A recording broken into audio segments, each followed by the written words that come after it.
Welcome to the launch of this year's State of the Newsroom 2019-2020, and there's a reason for using both years, which we'll explain shortly. I'm Alan Finley. I edit the report. A few housekeeping rules. There's a hashtag you can use if you want to tweet. It's hashtag SOTN and hashtag SOTN2020. There's a comment section, as you know, in Zoom that you can leave questions, and also on Facebook Live, you can put your questions in the comment section. And just so you know, this webinar has been recorded and will be made publicly available. Before I give a brief overview of State of the Newsroom and introduce our three guests this afternoon, I'd like to hand over to Franz Krueger, who's the head of department at Wits Journalism, to say a few words. Franz? Thanks, Alan, and it's great to have got to this point after what has been quite a long and difficult road. As you know, this is our an annual publication. This is the sixth one that we've brought out. Usually we've brought it out quite a lot earlier in the year, and usually it reflects fully on the year before. But of course, this was the year of COVID. And that posed both logistical difficulties in that it slowed us down. I think the whole world took a little while just to kind of get their heads around the new reality, as it's sometimes called. And also it posed content issues because, of course, COVID is the story of 2020. But it was something that we couldn't ignore, and I'm sure Alan and the panelists will come back to that in a moment. So here we are. It's very late in the year. But we're very, very pleased to be launching what I think is a fantastic report on the way in which we found the South African newsroom at this time. It's an important project for for Wits Journalism, for the department. As you know, we go way beyond the usual kind of teaching that many other academic and university departments do. And we have a very, very firm focus on what's going on in the professional world. And there's a range of activities that feed into that. We're active in conferencing, we give grants to investigative journalists, et cetera, et cetera. You'll find the full detail of those kind of activities on our website, journalism.co.za. And that's also where you will soon find the report itself.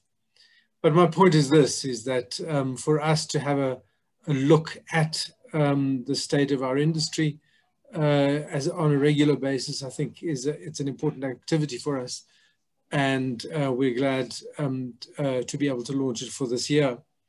I need to just say a very warm word of thanks to everybody who's been involved, particularly Alan Finley, who's the editor, the team of contributors, those behind the scenes.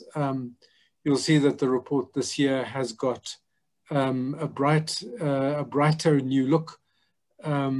We're doing it purely online, and that has freed us up to do a little bit more interesting things with the design. I'm not going to go through the whole list of people who contributed in various ways. You'll find that in the report itself. But thank you to all of you. It's a great effort, and we really appreciate the work that everybody has put into it. Thanks, Alan. Thanks, Franz. I mean, as Franz mentioned, that it straddles 2 years because we tried very hard to ignore 2020, but we couldn't in the end. So the issues caught before and after to capture something of the straddling the 2 years. And this has created some interesting cross-links between the articles. For example, we have a webinar discussion that is an edited transcript of a series that Wits Journalism hosted during lockdown, and this complements the analysis of media ownership in South Africa that Nechama Brodie, one of our guests, has written. The staff cutbacks and other cutbacks in newsrooms, that has been a general malaise over the past few years, but exacerbated or accelerated under COVID, has had a real impact on the reliability and trustworthiness of news, as Pippa Green, the press ombudsman, argues in a commentary piece on rulings of the Press Council in 2019. We also have a strong focus on women media professionals in this issue, including an online roundtable discussion hosted by Quote This Woman, and a commentary piece by Edwin Naidu based on research he has been doing on women journalists covering the pandemic on the continent. The issue includes our standard sections, indicators, our newsroom in review section, which looks back at key events impacting on the newsroom in 2019, and a slightly reworked demographic analysis of newspaper editors and the boards of major media houses. So there's a lot to provoke in this issue, I think. And I've put the link on the chat right at the beginning, which it should be live soon. So you can go download the issue yourself. And Seppo will be putting it live pretty soon. So just keep checking there. Saying that, I would like to introduce our guests. We have Nechama Brodie with us, an author, a media academic and analyst, including at Wits journalism. Magrobi, who's director of Quote This Woman, and Sbu Ngalwa, who's the chairperson of Sanef and Newzroom Afrika's political editor. Welcome to the three of you, and thank you very much for your time. Sbu, I'd like to start with you. Media integrity came under the spotlight in 2019, most recently at the Zondo Commission of Inquiry, with allegations of brown envelope journalism by Angelo Grisi and former crime intelligence officer Colonel Naidu. There were insinuations of payments to journalists outside the inquiry too. I mean, this has been a concern for Sanef for some time, and you launched your inquiry into media ethics last year. How serious is the problem, do you think, of media ethics in this country, or more specifically, the corruption of journalists? I think the issue of trust and the credibility of the media industry, Alan, is of great concern to us. First, I should start it by greeting you and my fellow panelists.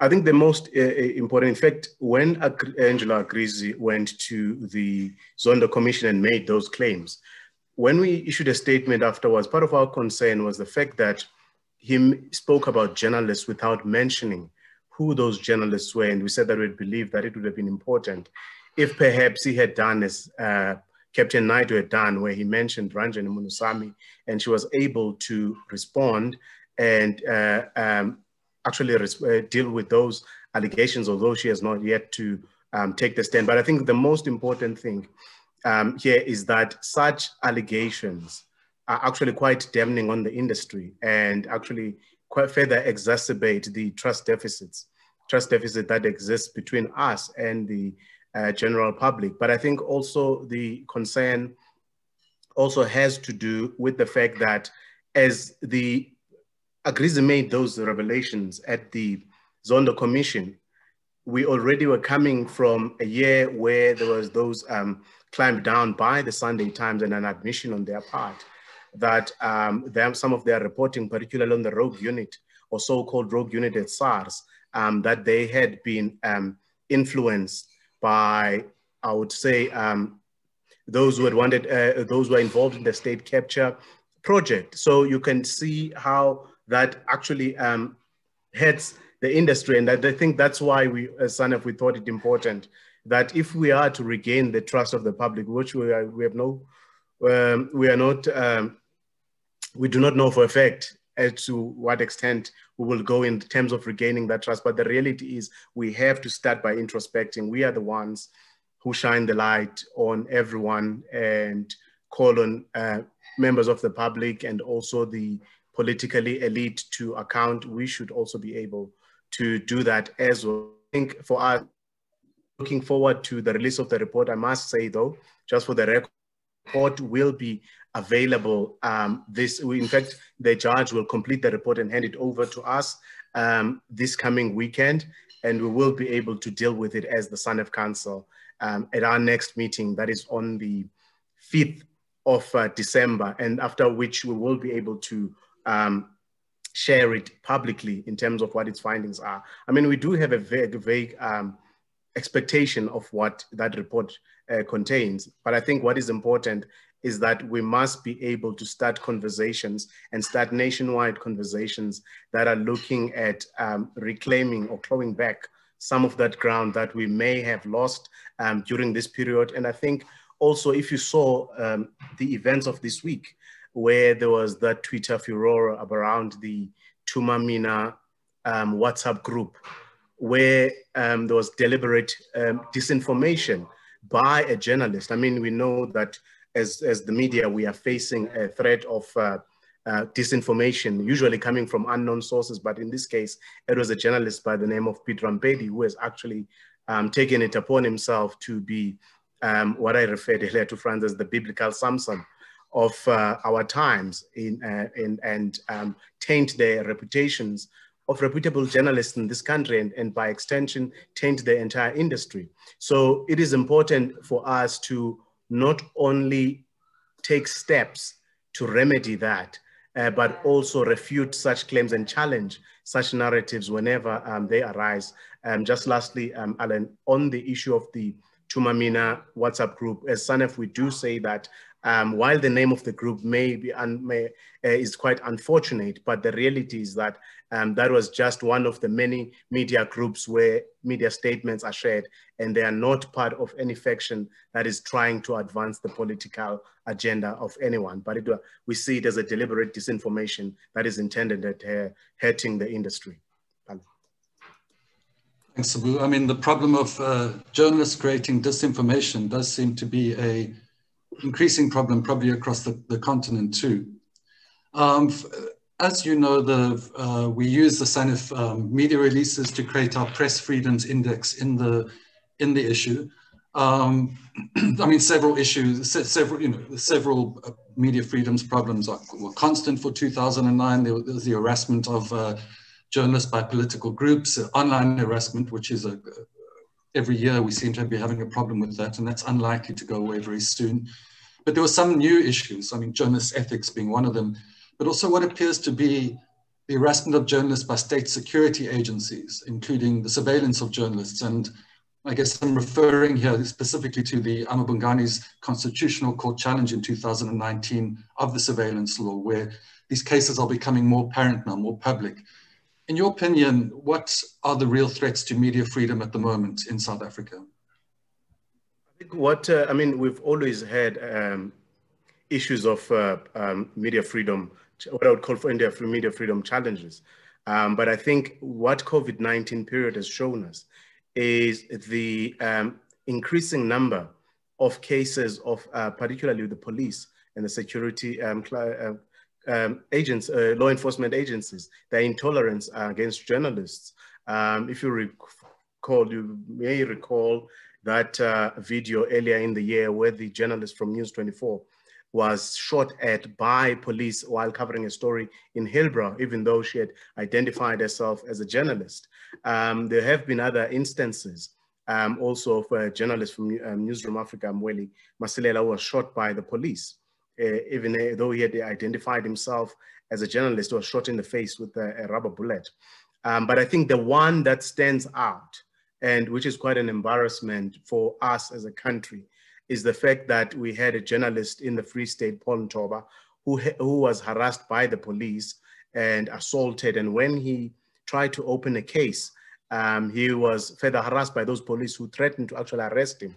And the harassment went as far as having to flee the country. He had to run into exile into Lesotho. Now, this is a case happening in a democratic South Africa in 2020. It's not 1993 or 1994. That, I think, is one case that stands out. Yes, we know that after the intervention of Sanef, where we also petitioned the president and also dealt with the Minister of Police and the IP, which is investigating the case, Paul is back in the country. But I think it just highlights the vulnerability of while we are relatively free as the media in South Africa, you still have those challenges. But I also think that another issue that is worth highlighting is the growing intolerance that we're seeing coming from magistrates' courts.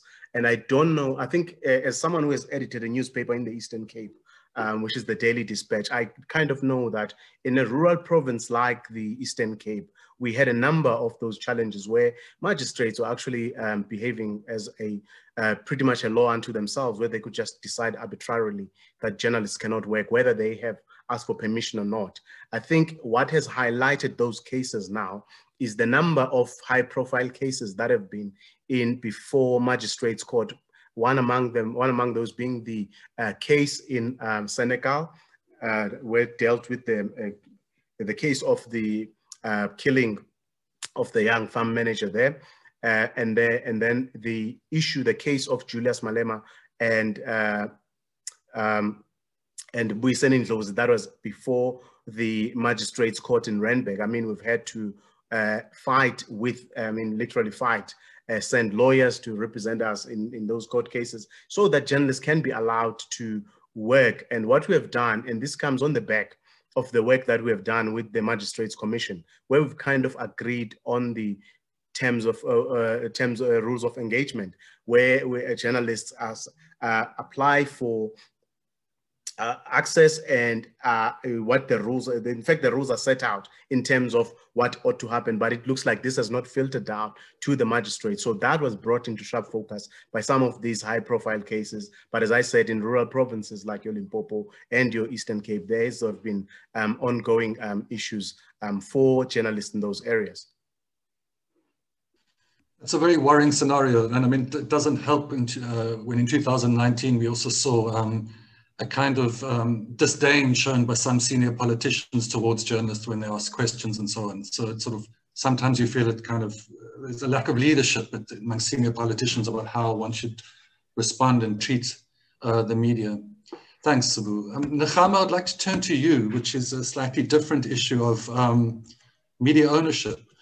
You write the piece on media ownership for the State of the Newsroom, where you describe a status quo in ownership and ask how healthy this is for democracy.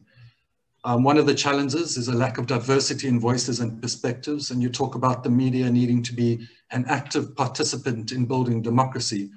From your perspective, what is the problem with the concentration of media ownership we see in South Africa at the moment? I mean, some people might just say, look, you know, the commercial media, yes, it's commercial, yes, it's consolidated, or yes, it's concentrated, but nevertheless keeps the politicians and the state in check. What do you feel about that? So the piece that appears in the State of the Newsroom looks at the state of media ownership up until the end of 2019, almost sort of including the start, like maybe January of this year, but it stops pre-pandemic. So I think, again, there's definitely a before and after. But I think a lot of the fracture lines that we saw emerging during the pandemic were as a result of the systems that existed before then.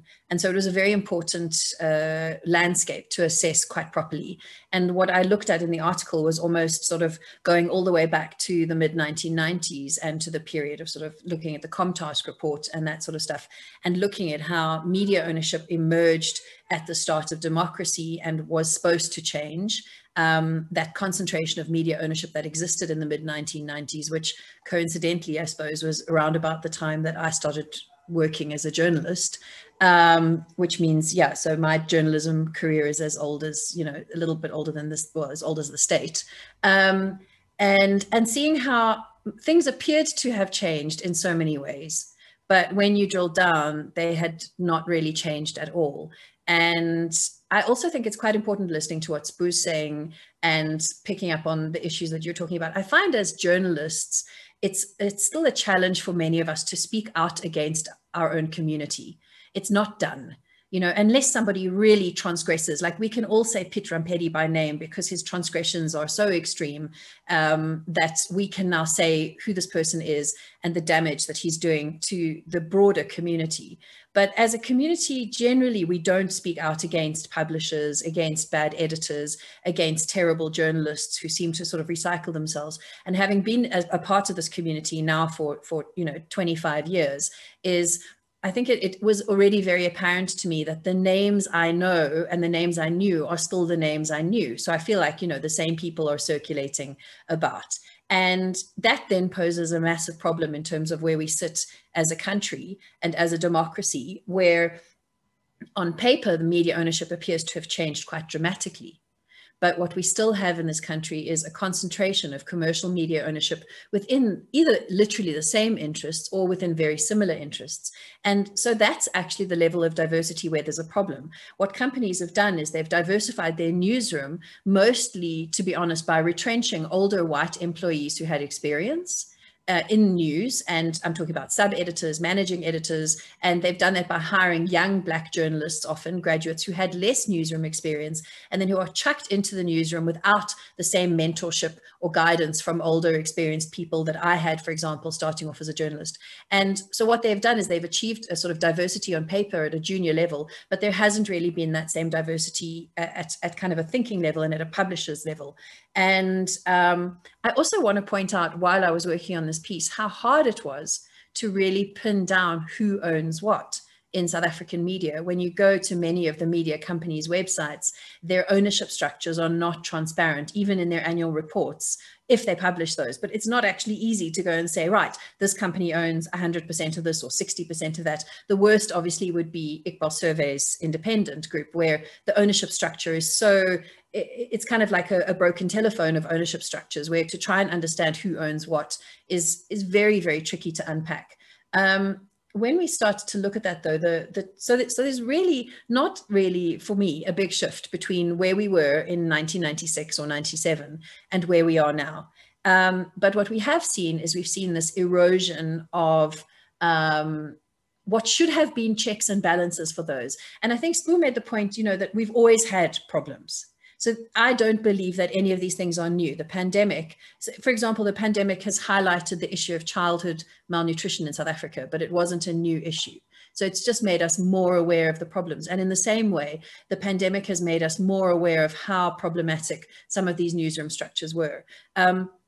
And what we saw, and I think that this really played out during the pandemic reporting, was that a lack of diversity of ownership, a concentration, not just of ownership, but of also distribution and of the platforms. I mean, if we look at who owns the biggest digital platforms in this country, if we look at who owns the printers when printing returned, and if we look at the fact that so many print outlets have been shut down, we look at the fact that almost all Afrikaans news media is now concentrated through one single company in the country, so excluding broadcast. And if we look at, what should be pushing back against that, journalists, strong journalists, a strong editor can push back against a weak publisher. A strong editor can push back against a problematic publisher. And we don't have that support now, because the strong journalists are pushed out, or they go and work for, which is kind of another part to talk about, they go and work for the independent sort of NGO model, non-profit model type journalism structures that we're seeing today. And which is great, because we've managed to retain that excellent journalism, and we're producing some of the most exciting investigative work. But we're not seeing the most exciting investigative work coming out of the mainstream larger companies. We're seeing it coming all out of sort of smaller donor-funded outlets. And that means, for me, a very big problem in terms of what we would really want for a strong, robust, democratic news environment. And I'll pause in a moment, because there's so much to talk about. But the one thing I also wanted to say was, I don't believe that this is an exclusively South African problem, and something that we didn't take into account in this issue of the state of the newsroom in South Africa, but for me really resonates with what we're seeing elsewhere in the world. And also what Sbu was saying about the challenges presented to journalists, is that journalists are being trashed by politicians, actively targeted by politicians. Why do magistrates and police officers think it's okay to treat journalists like that? Why? Because their politicians have shown them that it is acceptable to do this. And we can go back, many years to the bloody agent part. We can, there's a whole bunch of structures here that have very systematically and deliberately, this isn't accidental, they have deliberately targeted the mainstream media as being problematic. They're undermining trust in the media and faith in the media. Publishers don't really seem to care, I think, about that, and that's why an organization like Sanef becomes so incredibly important, because it asserts the rights that. But if we look at what happened in America, it took Trump's attempt at a coup to force the media into pushing back against the structures that were kind of pushing down on how they were reporting. And I think we're seeing similar problems in the UK, obviously across Europe, particularly Eastern Europe and in Russia, where media is not speaking out against power in the way that it should, because the concentration of power in the media doesn't really care about getting a story out. They just want sort of clicks and or investments. I mean, it's an interesting point that I was thinking. You do raise this in your piece around not hashtags, straplines, or how these independent outfits define themselves, their editorial agenda, which is often more explicit, it's often more rights-based, it's often very specifically focusing on democracy, as opposed to the commercial media outlets, which seem to be more about audiences. I mean, is it simplistic? I mean, there are two questions here. One is that, is donor funding a problem? To what extent is it a problem? And is it simplistic to say that the independent outlets are actually trying to create a more trustworthy as the word Sbu used, and media with more integrity than the commercial media. I mean, that does seem like a simplistic frame, but it is somehow represented in the way they present their editorial agendas, I would say. Yeah, so I think, and this is interesting, yesterday we had a presentation with another group I work with at Wits called Governing Intimacies, where we look at, and one of the challenges is also we're reliant often on donor-funded models to do the types of research that we want to. So on the one hand, the donor funding model has been incredibly liberating because it provides a really strong financial, resource kind of network to independent, or let's put independent in inverted commas to start off with, but research journalism to address the issues that are important rather than the issues that are, necessarily going to get a massive audience. I mean, Gareth Cliff interviews a genocidal conspiracy theorist on ENCA. I'm assuming they're chasing clicks, not actually the importance of the content. And one of the discussions these days is, if you look at sites like Medium, for example, where you can rank somebody by clapping for them or whatever. So should audience rankings be the things that drive the important stories? And I don't, as a journalist and as an editor, believe that that should be the case, because often there are stories that are incredibly important that shouldn't be driven by an audience because they will never be the biggest stories, but they're really important. So in theory, the donor funding model allows us to pursue that. The problem that all of us who've worked in donor funded structures acknowledge, and I think the key and the resolution here is to acknowledge them transparently, is that donor funding often sort of benignly guides the way that it wants. It doesn't guide the way it wants a story to go, but you'll get an organization that'll say, we will fund reporting on HIV, which means that you now have to write something on HIV, but actually maybe you don't want to write about HIV. Maybe you want to write about something else that's a more important or a different healthcare issue, but the funding is only if you write about HIV. So in that way, the donor organizations, well-meaning, often international and global, so they have kind of a global view of things, not necessarily a hyper-local understanding of what's important, but they think like the condescending uncle or aunt who thinks they know best for you. So that is, I think, a real challenge and something that we need to address increasingly. Also, the donor funding model is not necessarily sustainable. What happens if, 1 year that organization decides, well, your 5-year funding period is over? Sorry, does that mean we stop getting the news? And for me, when I used to work in fact checking, that was always one of the drives about teaching community members how to be their own fact checkers, was literally what happens if the independent news stops? And I don't mean independent news group. I mean, what happens if one day Amabungani runs out of funds?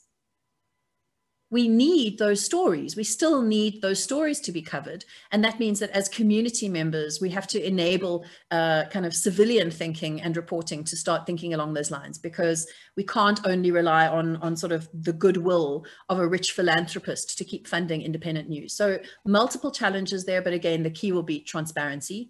But I do think it's a problem. And the challenge there for me in terms of the existence of those organizations is that is what the SABC should be doing. That is what our large newspapers should be doing. We should be seeing not 1 or 2 organizations that are the only ones that are pushing those boundaries. And again, not in a way that's biased, where they literally just want to uncover the news. And I'm not seeing enough of that pushing happening elsewhere. And again, let's look at international models, where you saw in the UK, where there was sort of political opposition to really misguided political structures and policies around Brexit. And there's been a move to defund the BBC, which is a direct response, a political response to that, which is, if you're going to keep on investigating us, we will defund you if you don't agree with what the role is. And it would be so important for us as a country, and given our structure of income inequality, it would be so important for us if the public broadcaster, if the state broadcaster was enabled to be that kind of body. And unfortunately, due to many years of mismanagement, it's not currently in that state. But that doesn't mean it doesn't have the potential to be there. We do need more than Amabungani and the Daily Maverick and Becky Sisa to actually be checking, detailed stories. I suppose it raises the question that contestation with donors is as important as contestation with economic owners, with commercial owners. So, Sbu, if I can quickly come back to you, given we're talking about ownership and new media houses. You political editor at Newsroom Afrika, how is Newsroom Afrika doing in some people might describe it as a saturated news broadcasting space? Alan, I wouldn't say it's saturated, but what I would say is that trying to cultivate new audiences is always a challenge. So what you end up seeing is that you have the three broadcasters eating away at each other's audiences. And I think that with Newsroom Afrika being around for just over a year now, while I'm not at liberty to share the finer details of what the figures look like, but I can say that a number of times, especially in recent times, the #1 spot, depending on the day, does shift between the three broadcasters. So I think that in a way gives you an impression of where it is. But I think also more importantly, there is an appreciation of a new voice, and a voice that comes into the market without what I would call the hang-ups or historical hang-ups. So I think in terms of our audiences, and also taking into consideration some of the issues that are covered actually in this State of the Newsroom report in terms of what has happened with at SABC, we've seen challenges also of editorial interference and censorship also at ENCA. So I think that does give Newsroom Afrika some kind of I wouldn't call it an edge, but I think that in terms of the audiences, they're more receptive to that. So, but the reality is that it is a ratings battle among the broadcasters. But I think the most important thing, sorry, Alan, I just want to touch on the issue of the SABC, which Nechama touched on. I mean, we see what is happening currently within the SABC, and the concern there is actually about that very public service mandate of the SABC, which according to the employees is being threatened by the restructuring, which is meant to bring the broadcaster back to profitability. And if you look at some of the issues that Nechama mentions in her piece, and also the research that we did at Sanef, you see an erosion of small print publications in far-flung areas across the country. Now, what that then means is that if small areas or small localities do not have those local knock and drops, there is a threat there to the free flow of information. And what that does is that it underlines the importance of the SABC and why you need a stronger SABC now more than ever, because those communities rely on the SABC. I think that is why it's in everyone's interest, including us as Sanef, to see an SABC which is able to carry out its public service mandate without actually pulling back. Thanks, Sbu. I'd like to change tact a little bit here and bring in Kathy Magrobi, who's the director of Quote This Woman. You host a roundtable of women media practitioners for the State of the Newsroom.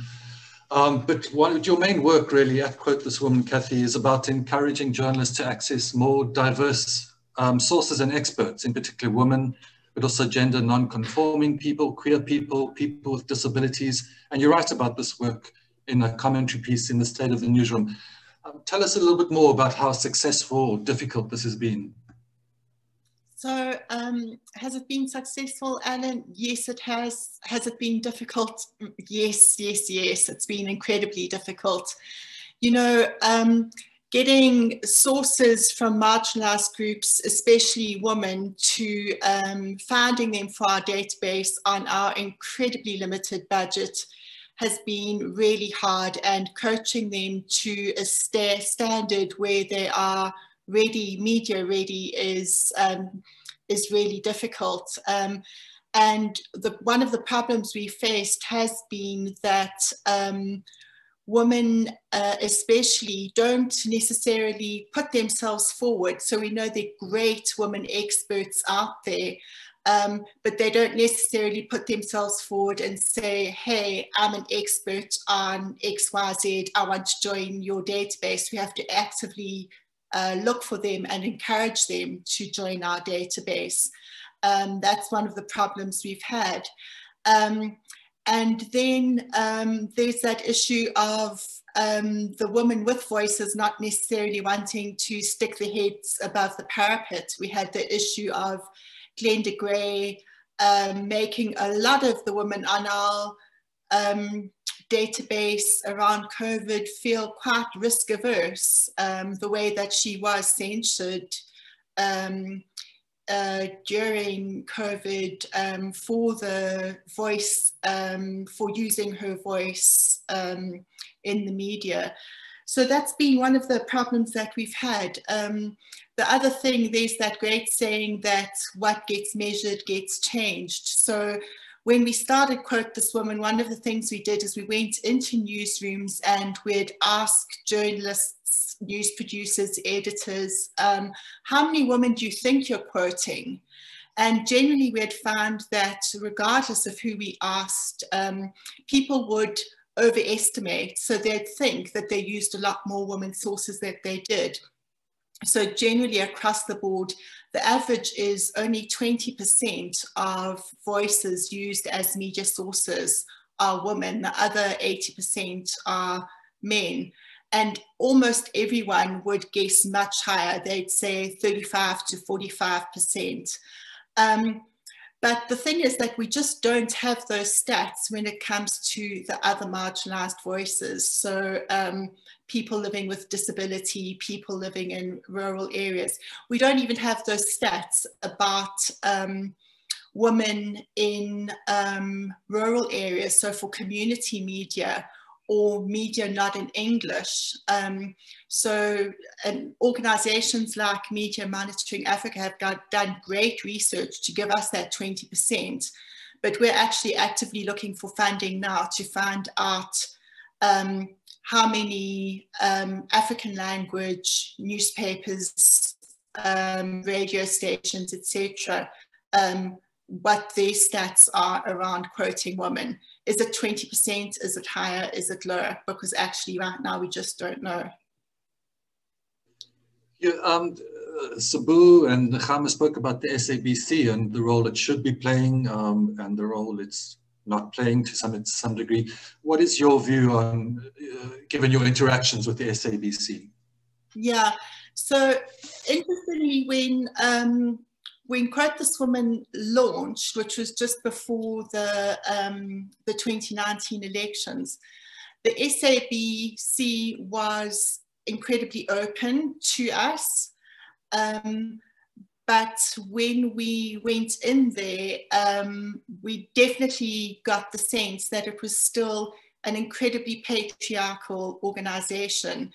And I think that definitely a lot of the problems from my perspective that the SABC still needs to change are very much like is reflected in our media roundtable, that there's a lot of patriarchal structures that still need to be dismantled there. And I think that things just haven't changed, and addressing that will really get to the bottom of much of what is going in there. You know, bottom line is, Quote This Woman knows that South Africa needs more media, not less media. We need more journalists, not less journalists. But we also need level playing fields. One of our primary reasons for existence is to level the playing fields within the media. So we say we don't charge journalists to use our database, and we don't charge experts to access the media. We say that it should be just as easy for a really junior journalist to access a top expert as it is for someone who's been in journalism for 20 years and has a really great little black book of contacts. So we're a great leveler of playing fields, which means that actually we really believe that salaries should be pretty much consistent wherever you're working within the media. So there has to be change. There absolutely has to be change. But that change means an environment where there is a nuanced media, and definitely there has to be media that is serving communities. How that works out, there's got to be some bigger plan that includes the SABC, but it includes independent media and commercial media all talking together. And one of the things you did for the State of the Newsroom is host the online roundtable of women media practitioners where, I mean, you've raised some of the issues, but what stood out for me, I mean, I think it's a very, very interesting piece, but was the sense that the participants expressed something that could be described as a differentiated experience working as journalists in the newsroom in South Africa. At least they pay differently, they're clearly more subjected to online harassment and threats than their male colleagues. They have different responsibilities at home, which is probably an underestimated factor that impacts on their work. And they experience their own agency in influencing news agenda quite differently. What stood out for you after hosting that roundtable? So a few things. I mean, the first was just that that crazy sense of being in the beginning of lockdown and trying to reflect back at 2019. And as you mentioned, that huge sense of really picking up then the burden that women journalists were carrying. So from nursing family members with COVID to picking up on schoolwork and still doing the craziest reporting, the bravest reporting. I just took my hat off to every single one of those participants. The work that they were doing, I just had so much respect for them. And yet they were just all so committed to the process. They had stories to tell and they wanted to tell them. So yeah, I think what really was amazing was we lost that opportunity to sit together in a room, but it created amazing other opportunities. So it comes through in that report that a number of those people chose to participate anonymously.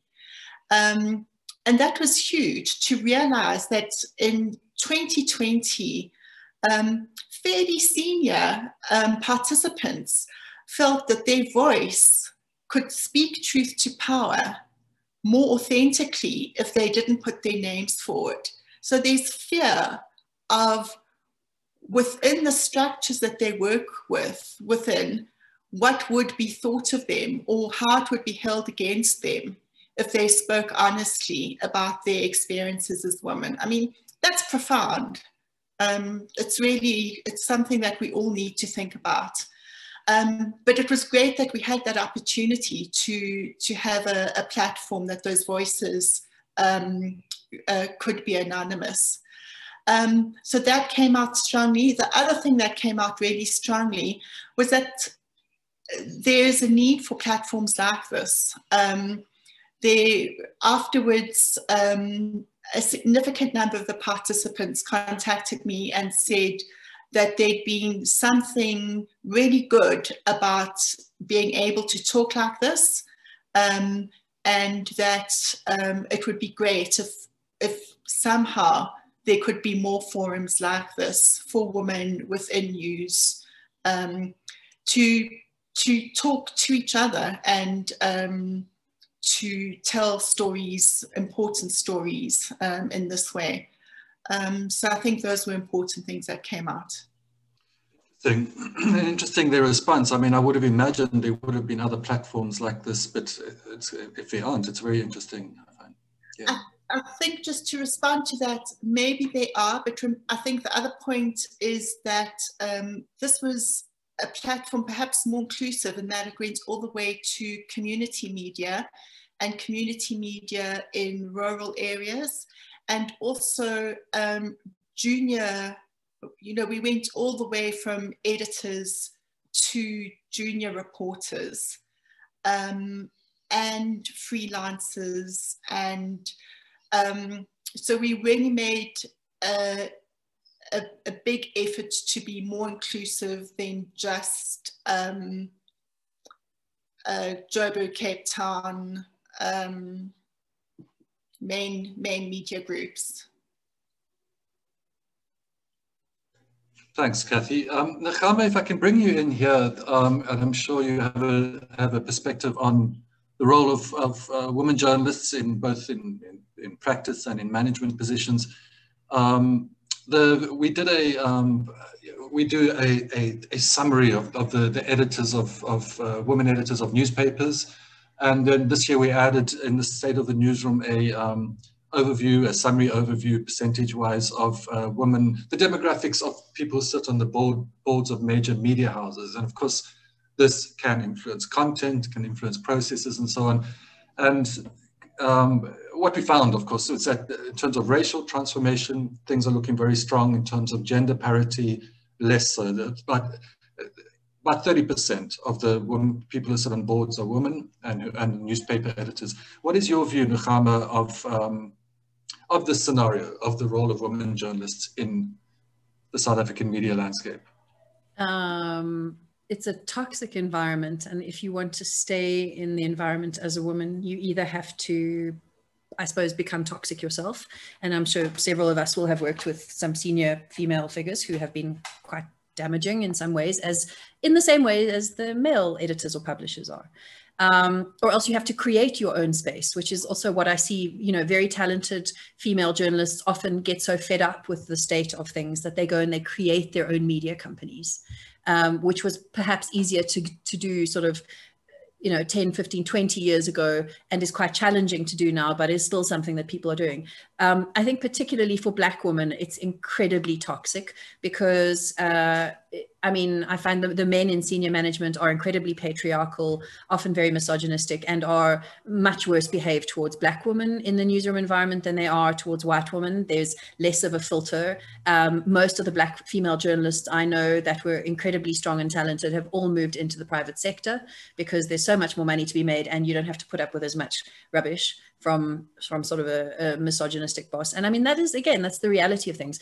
And the same as when I looked at the state of media ownership, the glaring absence of women in senior positions in newsrooms across the country is incredibly problematic. The fact that, you know, our major digital outlets, I mean, where do women go to be editors? Magazines. And I mean, you know, that's kind of like if the same is on radio, where do women go for the most part? And again, there's a few exceptions, but you get to host the book show, or you get to kind of host the cooking and the lifestyle show or the health show. If you're a female, you know, you don't get to host Drive. And so we don't see strong female representation on all of those levels, but that is also because it comes down to kind of a management level. And I do think that the absence of women at a very senior level on boards kind of as publishers is a big problem. Also, the women who do often come in, and I mean, there was obviously an exception, like when Ez Weideman was still at Naspers at Media 24, there was somebody who'd really come up through the journalism ranks who had extensive experience as a journalist and as an editor. But what we often find is that when women are brought in at a senior level, they, and maybe this is because you can't make a good manager out of a journalist. And I think those of us who've been in both positions know that this is probably true. It's hell being a manager when actually all you want to do is be a journalist, right? But they often bring in management from outside of the media community who think that you can manage a media outlet the same way as you can manage, you know, a bottle distribution company or something. And so people women who do come in don't necessarily, they understand a corporate environment, but they don't necessarily understand the specifics of the media environment. And I mean, for my colleagues, from journalists to editors to photojournalists to designers to sub-editors, is that, you know, very little has ultimately changed for women, I think, in newsrooms from, you know, 25 years ago when I started. And I was lucky to work initially in an almost all-woman environment. So my first encounters with kind of speaking to power were learning to speak to other women. But I don't think it's, yeah, it's a welcoming space on paper. But in reality, for, you know, once women cross over that sort of junior level of a journalist, once you actually start wanting to be taken more seriously as a journalist, you want to be paid properly for the seriousness, which with, you know, you can give your craft. You want the exposure, you want the position. That's where it still falters. And I'm not saying that there aren't great women journalists. There are many, but it's not a welcoming environment, and it's not one that looks after women. And again, I'm just going to reaffirm, it doesn't look after Black women in particular. Many Black women just get burnt and leave the environment, which I think is really problematic in terms of how we cover stories that are important to us. Thank you. We have a question from the audience. It was dropped on the chat quite a while ago. And Sbu, if I can maybe just throw you in the deep end to try answer this. I mean, it relates to your issue of disinformation and Pitrumperi, etc. I mean, the question is, look, you have competing ideas of an event that emerge in the news. Now, I presume the sense of competing ideas is often because the issues of disinformation are involved, and they're referencing Anton Haber's book, which obviously speaks directly to that.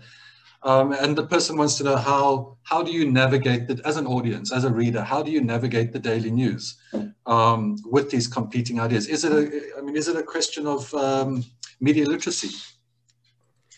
It's actually a very difficult one to answer, Alan, because actually people that you would consider well-read or sensible sometimes fall for fake news or fall for this disinformation, sometimes even journalists.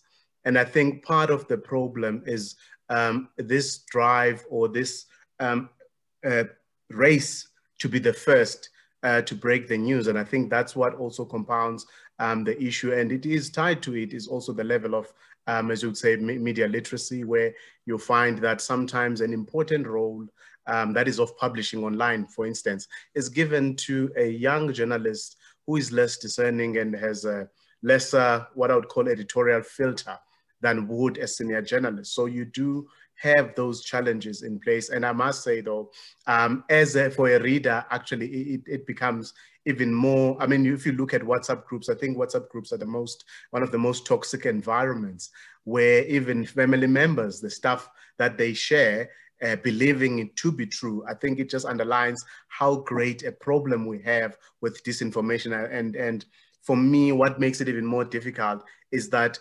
while previously we've been seeing, as I was saying, that it probably some obscure site, which in terms of Times Live is going to be Times, and then there's the later one, so you wouldn't be able to pick it up easily. Now it's actually journalists that are spreading that disinformation. So it's a matter of who do you believe? And I think that makes it even more difficult.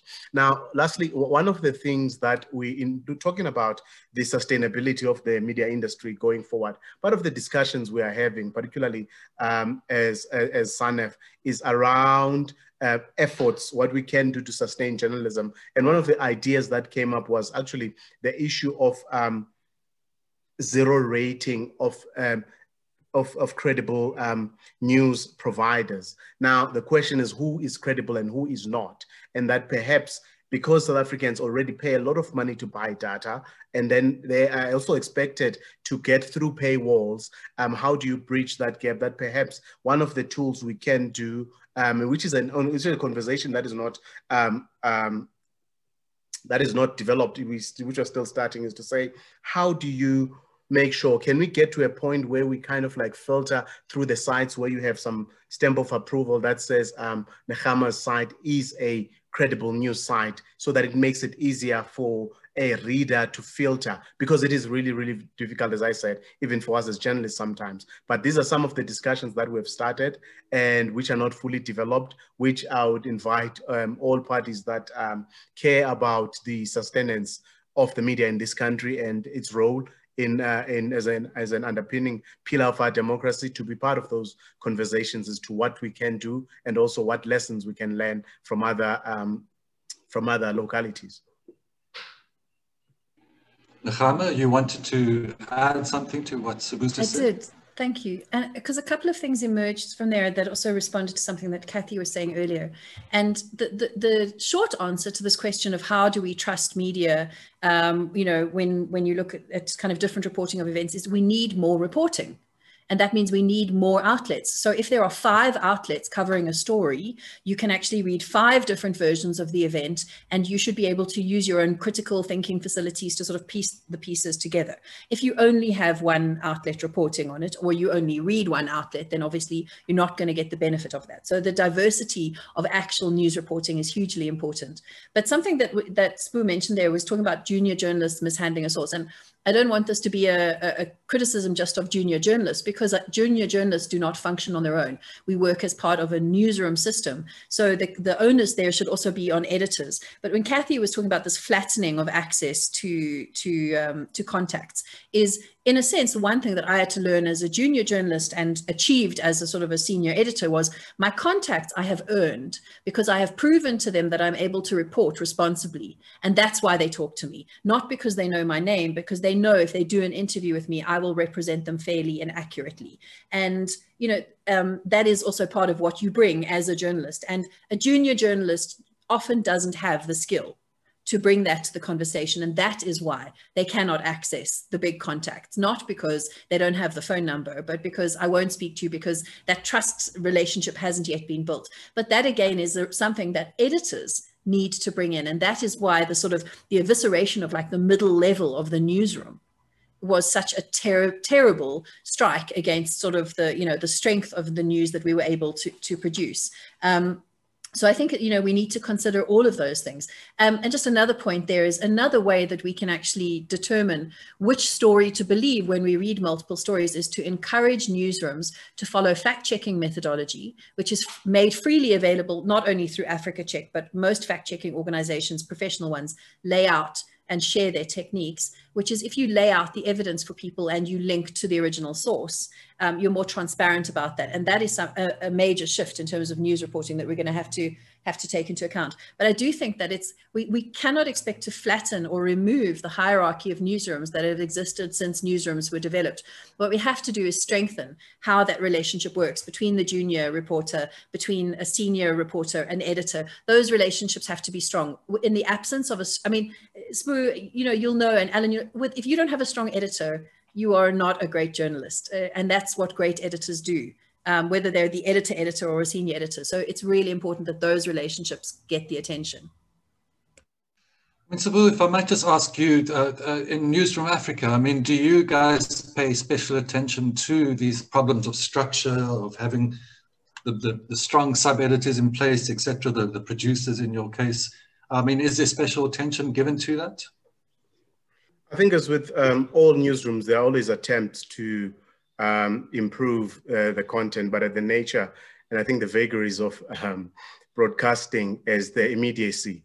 So sometimes, as it all happens with everyone, there'll always be the gremlins that creep in and then be a mistake that that ends up on air. But I think the most important thing, though, is the issue of reflection of women and how women are represented in newsroom. And I think I find Kathy's inputs actually quite enlightening, because the reality is, as it happens every day, the one time I took time, because we're looking at political analysts, and when I came up with a list, and until that moment, I had not realized that the male domination of those lists and how men continue to dominate those spaces as analysts. So in terms of the good work that is done by, quote, this woman, it's actually quite an important one to filter into newsrooms. But the issue of getting good sub-editors and good producers is an ongoing function, I think, for most newsrooms, because you rely on the existing pool, and to cultivate new ones probably takes more time, and the needs are more immediate. So the tendency is to have people rotating within media rooms, and there are varying levels. And I think Nechama touches on that as well. There are very levels of experience that creep in, where there is that bridge, that gap that lies between the most junior of a producer to the most experienced one, where the mid-level seems to be missing. I think that in a nutshell is the state of newsrooms in this country, Alan. We have about 2 minutes we've been given, so I'll just like to go through each of you, just a very quick word. What are the key issues going forward now? The key issue, I'm thinking particularly about COVID, but you can, anything. What's the main issue you think for 2021 for you when it comes to the media landscape? Sbu, maybe. I think it's what the media will look like. What does the future look like for the media in South Africa? I mean, we are not facing these challenges alone as a country, but I think it's important for us to ensure that how do we ensure the sustainability of the industry beyond COVID-19. I think that's the biggest thing for us as Sanef. Added to that, the issue of rebuilding the credibility that we would have lost over the past few years. Kathy, what's the big issue for you going forward over the next year? I think just remembering that when as journalists, when you are choosing to quote 80% men, you're actually amplifying the perspectives and the opinions of men over women, because women see the world differently. And that doesn't make for a balanced news, and it doesn't make for a rich media landscape. So that needs to be borne in mind. Thank you. Nechama? I think that what's going to be critical over the next year is going to be to really unpack the layers of political involvement. And that doesn't only mean ruling party involvement, but the layers of political involvement in terms of what our media, our mainstream media puts out, and to see how resilient the community media landscape is in particular. Because if our mainstream media is going to only seek to preserve the status quo, which inevitably it wants to, because it wants to look after its own interests, it's not going to force any radical change in any of the main media outlets that we see. So the only place that we might be able to see change is in independent outlets, but I think community media is increasingly important, but also increasingly defunded and underfunded. So it would be important, I think, to see if government is willing to put some financial backing and support behind community radio, perhaps even community print, so that those independent avenues of news actually are strengthened, because if they're eviscerated, we will be in really, really bad trouble. Thank you very much. And I'd like to thank the three of you, Sbu, Kathy, and Nechama, for your time this afternoon. It's a very interesting discussion. And that brings the launch of State of the Newsroom to an end. And it should be up on the website by now for people who want to access it. Well, I hope you find it an interesting and resourceful read.